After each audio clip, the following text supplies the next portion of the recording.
సూర్యాపేట జిల్లాలో నకిలీ పత్తి విత్తనాలు తయారు చేస్తున్న ముగ్గురు సభ్యుల ముఠాను సిసిఎస్ పోలీసులు పట్టుకున్నారు.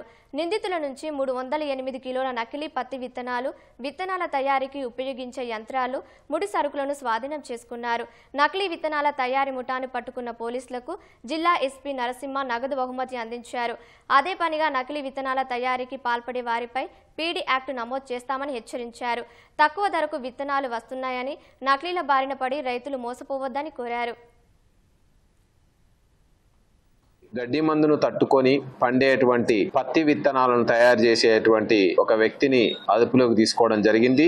సింగారపు యాదగిరి స్వామి అని ఇతను తనకున్నటువంటి సొంత వ్యవసాయ పొలం కౌలుకు తీసుకొని వ్యవసాయం చేసేటువంటి పొలంలో హెర్బిసైడ్స్ గడ్డి మందును తట్టుకునేటువంటి పత్తి విత్తనాలని ఎక్కడో తెచ్చుకొని సాగు చేసి వాటి ద్వారా వచ్చేటువంటి విత్తనాలని ఇతను యూట్యూబ్ ఛానల్లో ఇతర సోషల్ మీడియా ఛానల్లో చూసి దానికి కావలసినటువంటి పరికరాలను కూడా స్వయంగా ఏర్పాటు చేసుకొని ఇతను ఆ విత్తనాలని తయారు చేసి అమ్మడం, దాదాపు క్వింటాల కొద్ది విత్తనాలని తయారు చేసి ఇతను అమ్మడం, ఇవన్నీ కూడా మనం సోదాలో తేలింది. నకిలీ పత్తి విత్తనాలను ఎవరైనా తయారు చేసినా, అమ్మినా, ట్రాన్స్పోర్ట్ చేసినా, స్టోరేజ్ చేసినా చట్టరీత్యా చర్యలు తీసుకోవడమే కాదు, వీళ్ళ మీద పీడీ యాక్ట్ పెట్టడం జరుగుతుంది.